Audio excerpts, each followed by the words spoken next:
We're going. Now we are. Now we are. Yeah. Now we're live. Now we're ready to live. go. Yes. Are you sure? Positive. Blink once for you. What's up, dude? How are you? I'm tired. Oh, yeah. I heard that earlier. It's been a long time. Yeah. Been a long day. Yeah. Everybody, we're talking to Dean. I'm gonna make sure I get your last name right. Mazer. That is correct. That is correct. Correct. Yep. I want a bozo button or something. I said the name right. Yeah, it's good. There's so many people with so many different names and stuff. Yeah. I get them mixed up. Yeah. It's easy to. Well, yeah, because I mean, some people pronounce certain things a way. Right. You know, that's what they grew up with, and then Right. later somebody else is trying to pronounce it, and it ain't right. Yep.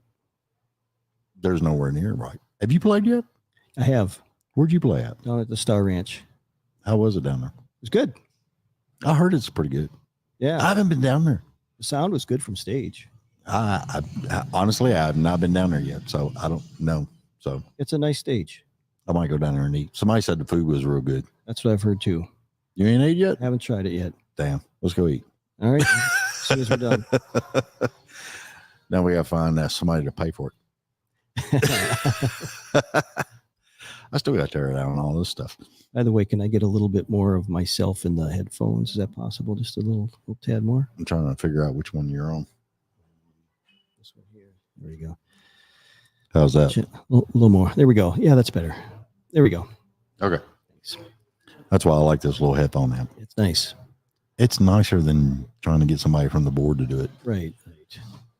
Especially when they're dealing with software. Yeah. No, I'm just dealing with my phone blowing up. Mm. Tell him go Facebook Live. I'm going to tell him right over in the air. He's doing his laundry. He's taking a break from everything right now. Oh, good. Well, I'll call him in a minute.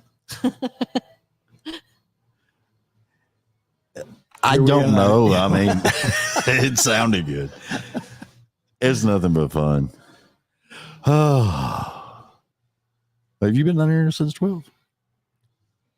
Just a little after that, like 1 o'clock, I came down. Yeah.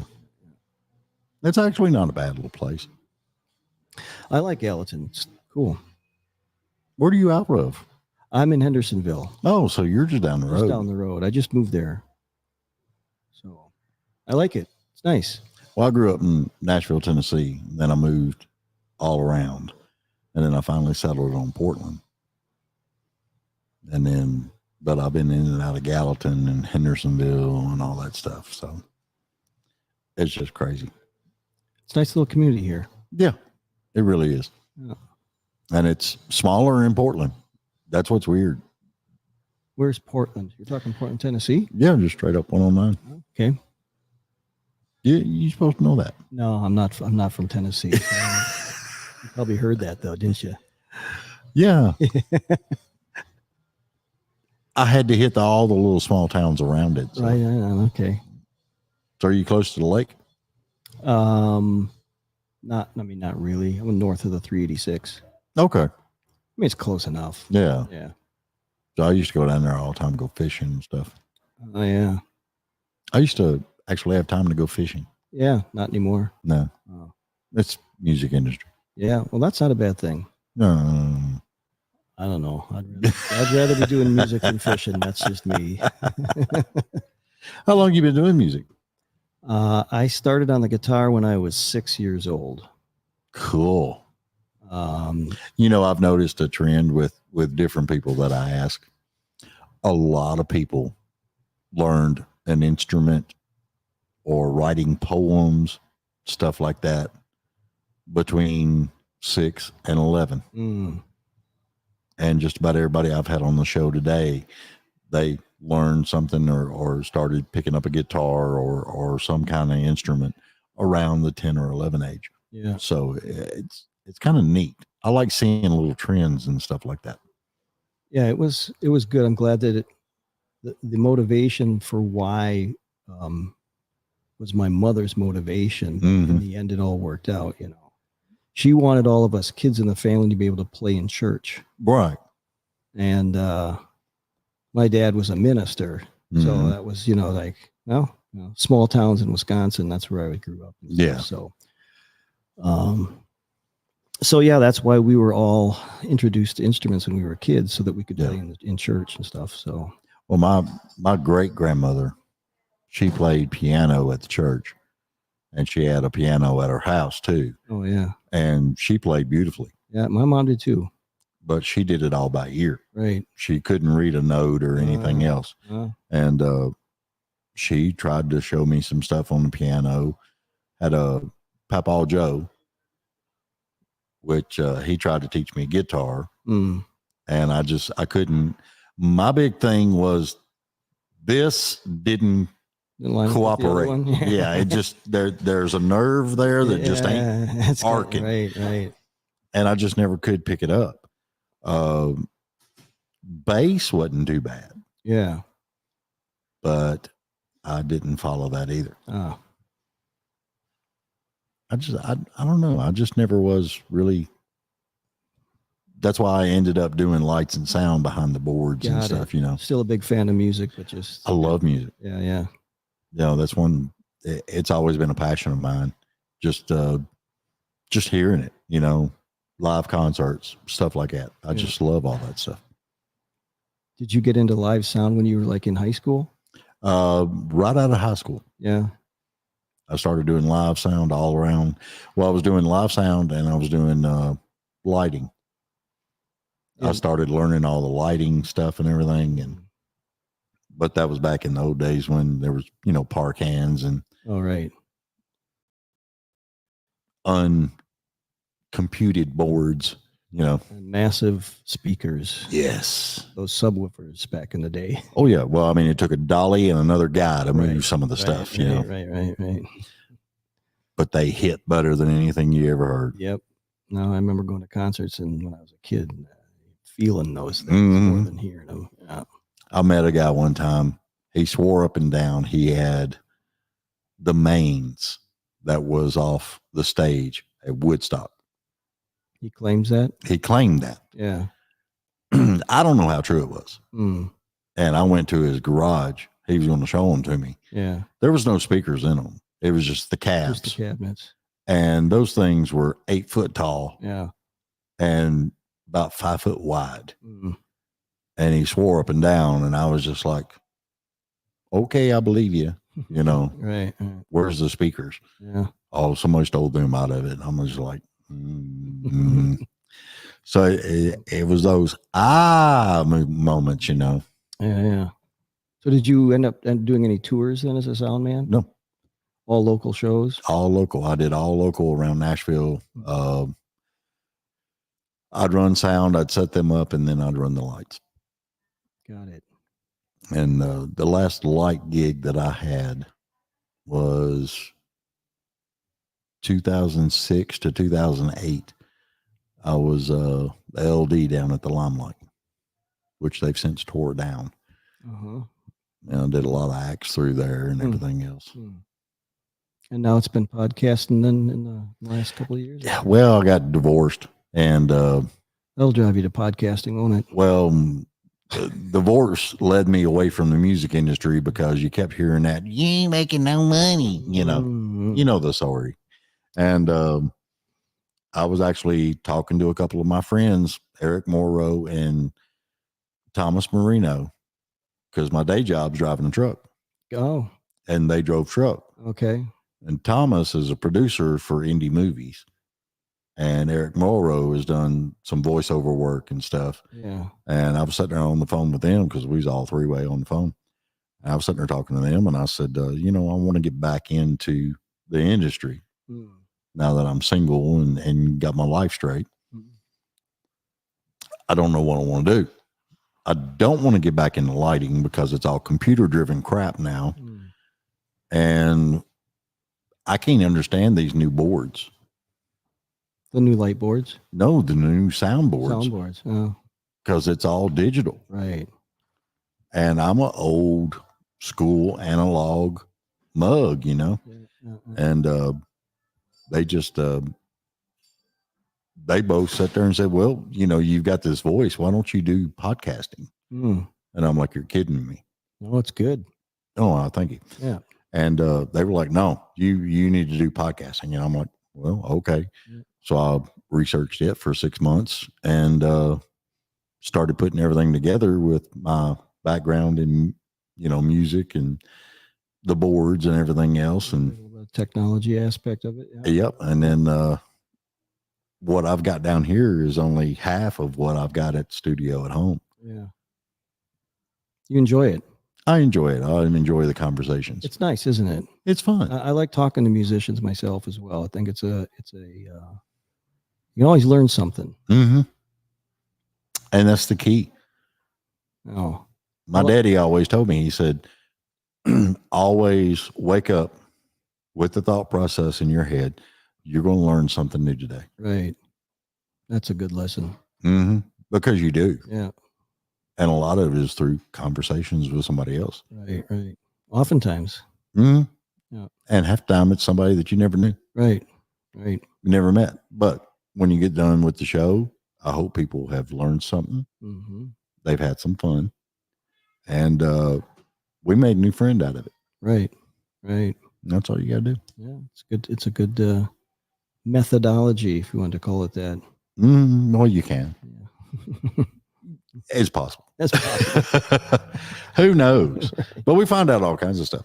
That's why I said, the learning curve for a lot of people in the music industry is there's a route to it, but then that learning portion of an instrument or their vocal range or stuff like that, it appears to be around, like I said, the 6 to 11-year-old age. And I just find that fascinating. Although I got to say, excuse me, even though I started young, I really didn't, I didn't find my voice obviously till many, many years later. Yeah. I'm a late bloomer when it comes around to this. Yeah. So I didn't release my first record until I was 50. Wow. It took a while. That's like real late blooming there. Yeah. And I'm so glad that I did it, though. And now I've got 2 records out, and I've been going out doing shows and done a couple of acoustic tours of Europe, and and then I relocated down here to Nashville. Yeah, and it's been very rewarding. A good adventure. A great adventure. That's what I love to hear. Best decision I ever made. And say we've been talking about that all day, about how country music and stuff has actually really, really, really taken off in the UK and Europe and Australia. Yeah. David, that was on a while ago, he was talking about Ireland, and I think Craig and them were talking about that. So, yeah. I mean, it's a really fascinating to me how it is just like global wide now. It's true. It's true. And I'm not a country musician, but I heard many comments from people not only in Europe, but also people I've run into here in Nashville that are here as tourists and whatnot. Yeah. Including some Swedish cousins of mine that came to town. Sweet. And I got to say, my Swedish cousin Ola's wife looks really natural in a cowboy hat. And so she had to buy a couple while she was here. Well, but of course. They love it. They really enjoy the country music a lot. Yeah. And So what style are you playing? Well, like my second record is more like a classic rock, kind of AOR, the album-oriented rock kind of deal. Mm-hmm. That's been a big influence on me, was the classic rock of the late 60s and the 70s. Yeah. So it's kind of got that vibe. There's some introspection to the lyrics and stuff like that. Yeah. It's not just random stuff. Although I do have a motorcycling song because I'm a big motorcycling fan. Right. So I've got, it's a blues rock tune basically. Oh, I love a blues rock tune. And the first record is more singer-songwriter. Yeah. Acoustic guitar. There's no electric guitar on it.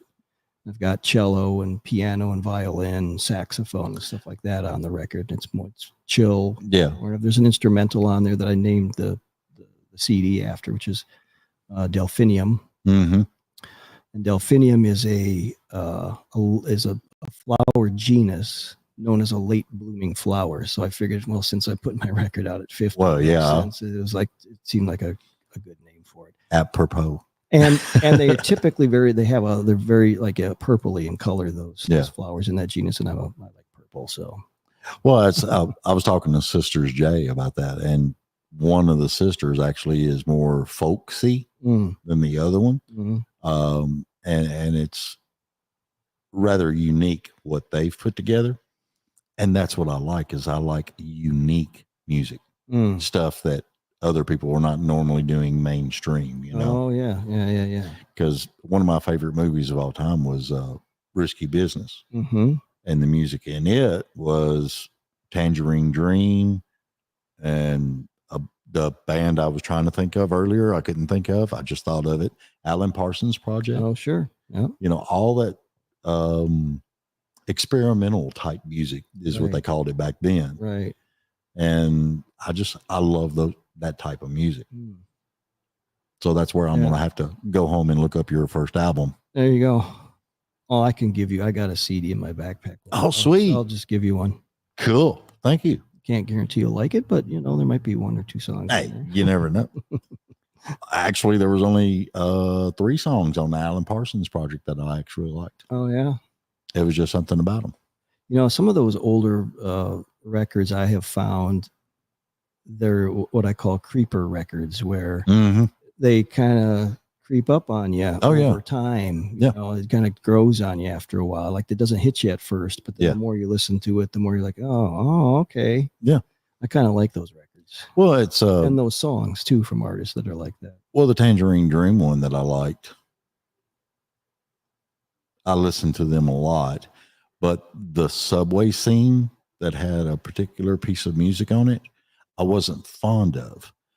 But now as I'm older, I'm more fond of that song than I am the other ones. Isn't that interesting how that happens? It's weird. Yeah. Yep. And when Alan Parsons came out, Eye in the Sky, I was not a fan of that song. Now I'm a fan of that song. Yeah. It's funny how that happens. Like you go back and revisit an old record from years ago and it takes on a whole new meaning. Yeah, it does. And a new appreciation. Unless they, well, I'm not going to say that. I'll get a whole lot of hate mail on that one. There's always haters out there for everything. There's hate mail everywhere. Yeah. It doesn't matter. That's what I love though about podcasting, because like when we're doing live now, people can leave comments and they pop up and we can read them. Yeah, that's good. And the podcast actually has a spot where you can comment back to the show. Oh. And we'll get them. Oh, nice. It's awesome. I like the feedback. I like seeing the stuff from the people. Yeah, for sure. It's feedback. I mean, it's the same as like playing on stage. You get feedback from the crowd and you kind of get a vibe, and it to me, like as a performer, that is energizing. Yeah. If they're feeling it and they throw that back at you, it really ups the performance. Oh yeah. Well, I've told, and I think it's strange because a lot of the younger artists don't know what I'm talking about when I just mention a very simple thing. Make sure you read the room right. Yeah. They don't know what that means. They don't know what that means. Yeah. A lot of them don't. Right. They just think they get their stuff, go on stage, they get their set list, they'll play it, right, and they're done. There's a lot of nuances to the whole performance. Oh, God, yes. There's a big, wide, vast array of all the stuff. I don't like it when they do that. They're both back there behind the monitors watching. Oh. Makes you wonder what they're up to, huh? Oh, yeah. You never know around here. Only if you knew. See? They're superimposing pictures of chickens on our faces. Probably. Right, yeah, I think that's it does. Ooh, I should figure out how to do that. See? You done gave her an damn idea now. I'm going to look that up. That would be hilarious. Turn David into a potato. Hey, Mr. Potato Head. What's funny though? I remember when they come out with that chicken song. Which one? Way back in the 80s, it was bok, bok, bok, bok, bok, bok, bok, bok, bok, bok, bok, bok. Oh, the chicken dance? Yeah, the chicken dance and the chicken song and all that stuff. Yeah. It was crazy how all that stuff. And I remember it went like way up on the scale on the charts and stuff. And it was just like, it was a chicken song. Come on. I had a Mr. Potato Head. Speaking of Potato Head, back in the day when you didn't get the plastic potato, you had to use a real potato. It was just an accessory. You remember those? Yeah. Anyway, now that we got that covered, You got to cover all bases. Stretch Armstrong. I had a Stretch Armstrong. You can overstretch those things. I didn't know that. Yes, you can. Yeah. I tore one on that. I'm sorry, you had a what? Stretch Armstrong. What the hell is that? It was a doll. It was a guy doll, and it was, a little beefy guy, and you could pull his arms and pull his legs and all that stuff. That sounds. It was weird. Look, we didn't have computers back then. We had to stretch the shit out of stuff and try to destroy crap. That's right. We actually went outdoors and played. Yeah. Hey, I did too. That's good. Yeah. I still play outdoors. That's good to hear. Yeah, she goes on 5Ks all the time. Ah, all right. Well, that's not my idea of playing, but okay. She's a runner. Ah. Well, I'm a slow runner, but I do enjoy running. Mm. If I'm running, something's chasing me. Thank you. If you're running, something's chasing you. Something's chasing me. Right. You were dancing on the sidewalk. I was doing the back and forth thing up there. I think I was thinking of the chicken song when I was doing it. That's funny. You never know, man. You never know. Oh my gosh. I've gotten chased by a rooster in the barnyard back when I was a kid. They're brutal. They're mean. She showed me the. Oh, the Stretch Armstrong. Stretch You got the Armstrong. picture? Yeah. You have to make sure you add that to the show. Yeah, the toys they make nowadays are a little inappropriate, so that's where my mind went. Ah, of course it did. My mother still has my $6 million man. Oh, and my G.I. Joe doll that I had when I was little. Wow. She still has it in a cedar box. My mom threw all that stuff away. My favorite toy in the world when I was a kid were Lincoln Logs. Yeah, I had those too. And one day I was gone, and then I came back sometime later, and they were gone. all my Kiss posters on the wall and all that stuff. Dude, was, when I was growing up, my whole bedroom, and Julie knew me back then too. My whole bedroom was Kiss posters. Oh, is that right? Every bit of it. Yeah. And I was just a fanatic Kiss fan. Yeah.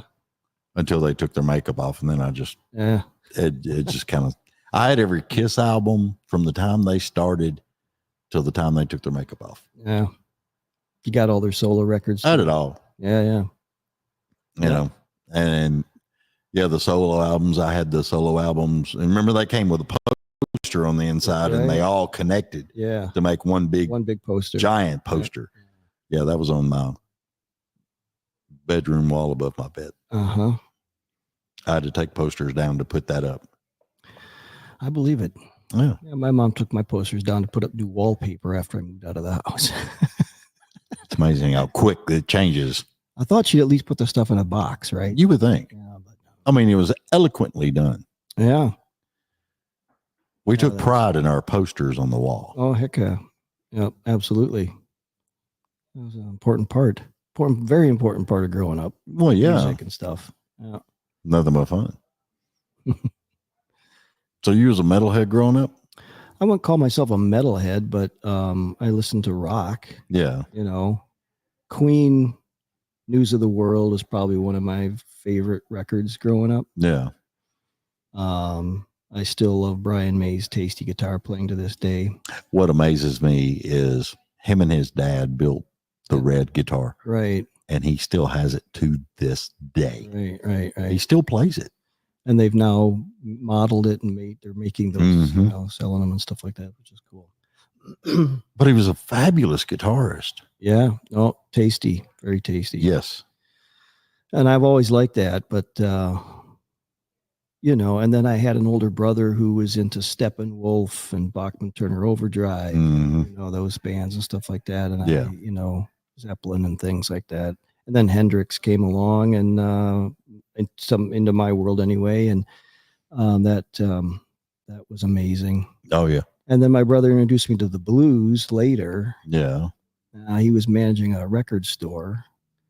And I got hooked on John Lee Hooker. Listened to one of his records like an entire summer, all summer long. I was driving around at that time and had a little pickup truck and whatnot. And, Yeah. Also, and then of course, just to add some diversity to the whole mix, I had older sisters who Yeah. were into the Bee Gees and ABBA Mm. and all of the pop hits from the 70s and Oh, stuff yeah. like that. And so I got this crazy mix of classic rock and disco, A lot of influx there. lots, and then church music on top Yeah. of that. So I'm one of those kids that actually played Kumbaya in church Right. on more than one occasion.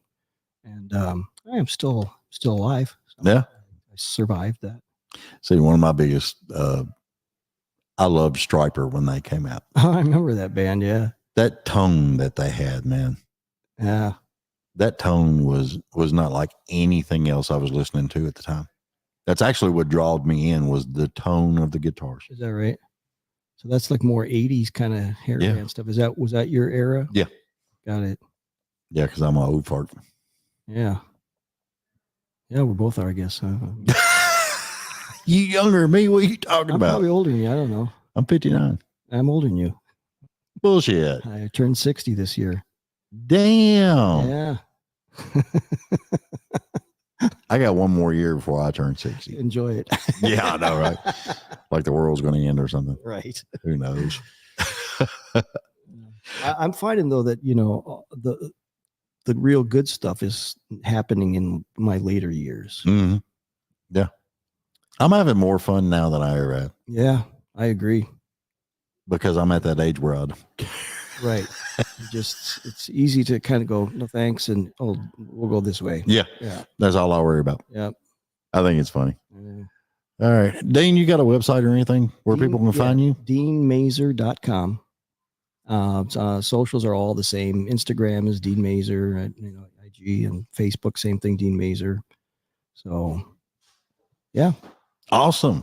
And yeah, you can get the records on those. You can stream you can go to Spotify and listen to the records as well, Right. and all that kind of stuff. So Yeah, everybody's doing the streaming stuff now. YouTube, you can stream it on YouTube as well. Both of my records. So Yeah. I'm not home. There's a freaking phone going off now. That's been going off every once in a Is while. it? Just not when we're recording. Wow. I don't know how. Okay. That's neat. Somebody's calling the Palace Theater. This is a cool theater. It is. I like it. I did 5 music videos here back in 2006. Oh, did you really? Yes. You produced them, videoed them? I did the production side of it, Got it. did all the fun stuff. Oh, nice. It was fun. Yeah. What kind of bands were they? We had 3 country, 1 country duo, and 1 heavy metal. Oh, wow. And the heavy metal ran over because the 2 guitarists were lead guitarists, and they got in a battle on stage that went on for 10 minutes. I ended up telling them to get off stage. It was just crazy. Yeah. It was crazy, but it was fun. And Yeah. a buddy of mine from back then, Rob Posey, was doing it all, and we had fun with it. Nice. Nothing but fun. Nice.